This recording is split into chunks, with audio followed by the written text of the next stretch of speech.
In Deadeye Dinah, you play bounty hunter Deadeye Dinah Reeves, who's agreed to do her lawman little brother a favor and capture some crime bosses that have fled his jurisdiction. Over the course of the campaign, you are going to be completing 8 jobs, and each job is capturing one crime boss. But in order to capture them, first you're going to have to track them down. To do that, you're going to be using a supply of kit cards that you take along to make your way through a stack of scene cards, which represent your journey.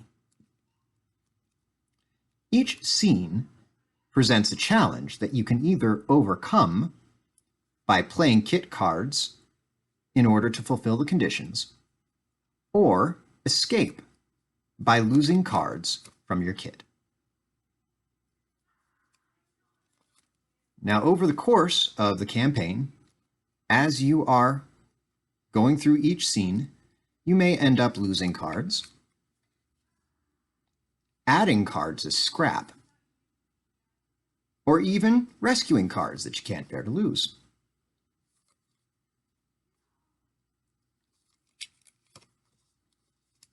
But if there ever comes a time when you run out of kit cards and you can't add any more, you fail that job and you have to start over from the beginning. Now, if you don't fail and you either overcome or escape all the scenes with kit cards left, then you'll duel the boss. And if you win, you will capture the boss, complete the job, and earn the reputation shown on the boss's card. You can use that reputation to upgrade your legend card, which has a legend effect that is a passive ability that will help you out in each job going forward. Let's start by setting up the job.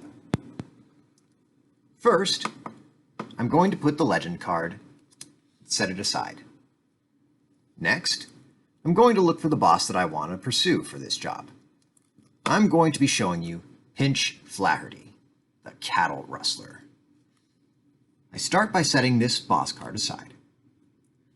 Next, I'm going to look for the starting item. You see that on the bottom of the boss card here. His starting item is the rifle. So, I'm going to take the rest of the job cards, flip them, turn them, and look for the rifle item card. This one here. I take that card and set it aside. The rest of these cards I flip, turn, and shuffle. When I've finished shuffling, I take the starting item card again, flip it, turn it, and stick it right on top. Now the next thing I want to do is look at the boss's kit number. Pinch's kit number is 4.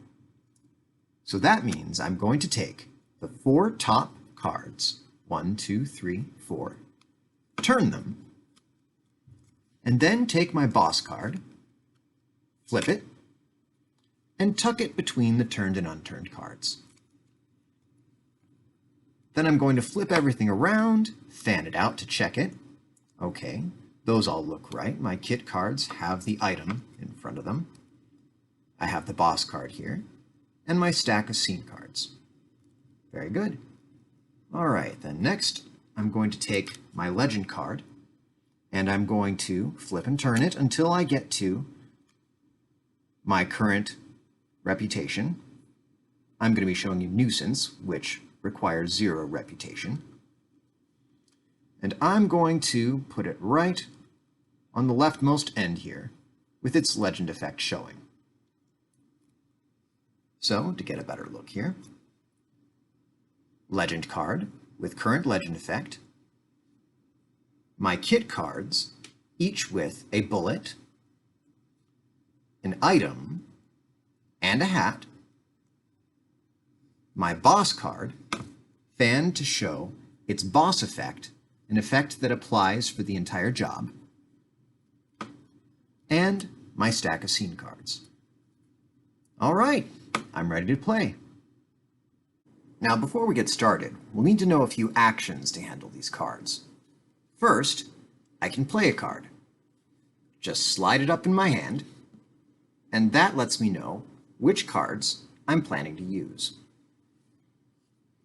Now, for each card that I play, I have to choose whether to play it as a bullet or an item.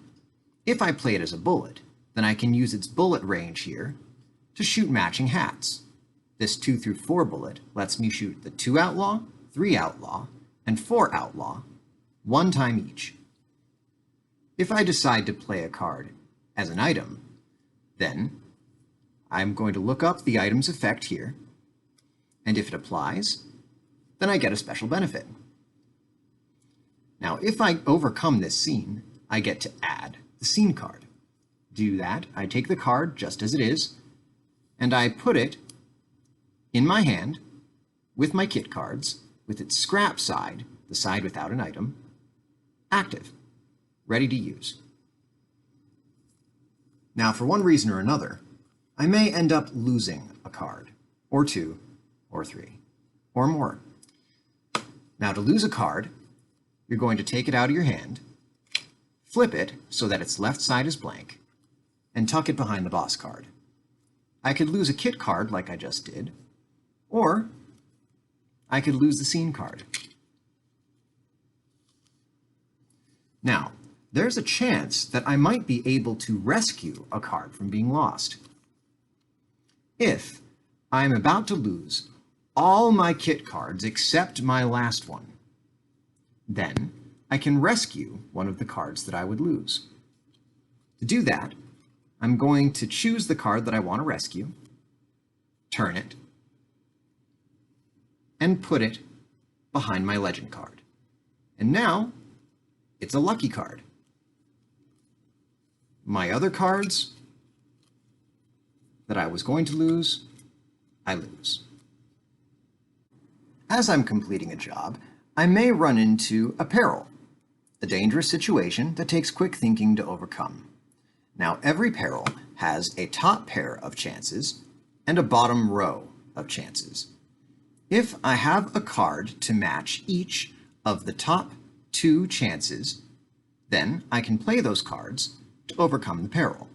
For example, my rifle item and the bullet 3 card here, which matches the 3 hat. Now, if I don't have both of those chances, then I can lose one card matching one of the chances in the bottom row to overcome the scene. For example, if I only had the rifle, then I could lose that card to overcome the peril. Now, if I didn't have any of those chances, or if I didn't want to lose whichever of those chances I had, I could escape, which we'll go over in a minute. Another kind of scene I may run into is a shootout, a combat where I trade gunfire with a bunch of hired goons. To overcome a shootout, I'm going to need to play enough cards to either shoot or ignore every outlaw on the scene card. I can shoot outlaws by playing bullets. For each number in a bullet's range, I can shoot every matching outlaw once. But notice this outlaw here has 2 hearts above his head. That means I've got to shoot that outlaw twice in order for it to count as shot. So I've got a 4 here, I can play a 4 here, and that takes care of that outlaw. I might also be able to get help from items. For example, the rope here. The rope lets me ignore 2 outlaws. That means that those outlaws won't influence the shootout. They're taken care of. So I can use the rope to ignore the 0 and the 8 outlaw. So these 3 cards will take care of the scene card, but notice that every card I've played also has a hat. That means that I've left myself open with those played cards. And if any of the outlaws on the card have ranges, that number right here, that match any of my played cards, hats, then the outlaws shoot those cards. And at the end of the shootout, I lose them. So, I want to prevent that if I can, and I may be able to. For example, I might have items that can help me to avoid losing cards, like the fire here. Or I might be able to get some help from my legend effect, which is a passive ability that follows me through each job and upgrades as I earn reputation. My final trick that I have here is that I can use cover to modify all of my played cards plus or minus 1. So cover is a package deal, so I've got to use it carefully. If I just want to make one card have a higher hat, 4 to 5, then if I use cover plus 1 to do it, then I will also increase this hat, and these bullet ranges will move to 3 to 5 and 4 to 6. So I may decide to do that, maybe not. But whatever I decide, if after I've done everything I want to do, I still either can't or don't want to shoot or ignore every outlaw on the scene card, I'm going to have to escape. Let's talk about that. An escape is when I barely make it through an encounter. I've gotten out, I've survived, but it's cost me something. Now, it might be the best tactical decision to make. Even if you don't have to escape, you may want to escape anyway. But it's something to think twice about, because escaping isn't cheap. All right, the first thing to remember with escapes is that you always lose the scene card. No exceptions. Now, you also lose kit cards, but how many you lose depends on how many you have. If you only have 3 or fewer kit cards, like this, then you only lose 1. But if you have more than 3, if you have 4 or more kit cards, like here, then you have to lose all except 2 of them. So with 4 kit cards, I lose 2. If I had 5 kit cards, I'd lose 3, etc., until I was down to 2 left. It's time to talk about lucky cards.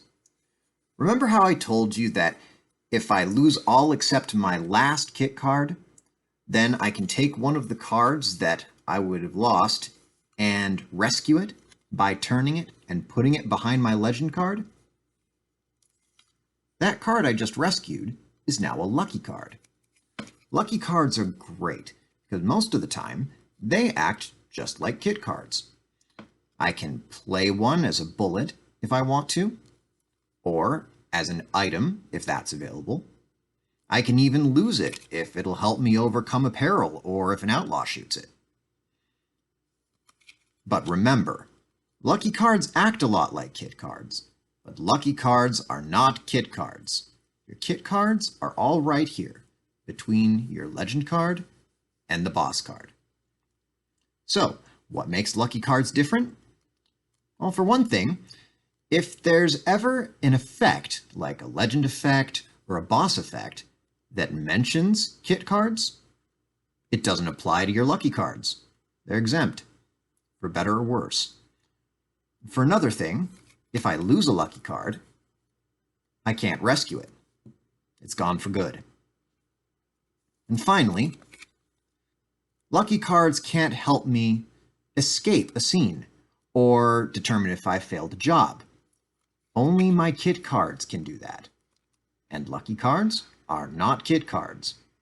But in a pinch, they can really come in handy.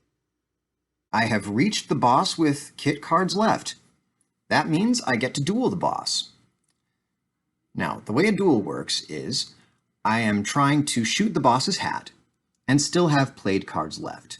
The trick is I can only play at most 1 bullet and possibly 1 item, if that item's on the short list of items that apply to duels. The rope is not on that list, so I can't play this card. Now, first I get a chance to shoot the boss. And it looks like this card has a bullet that matches the boss's hat. Notice there's no cover in a duel, so it's just my card versus the boss's card. So I shoot the boss, but then the boss gets to shoot me back. So the boss's bullet range applies to any cards that I've played. Now it looks like the boss isn't able to shoot my hat because he only has a 3, 4, and 6, and my card's a 2. So I have shot the boss, he's shot me back, and I still have played kit cards left. That means I have captured the boss. Congratulations! If I hadn't been able to shoot the boss with my card that I played, or if the boss was able to shoot all the cards I played, then the boss would slip away, and I'd have to start over from the beginning. I've captured a boss. Now what?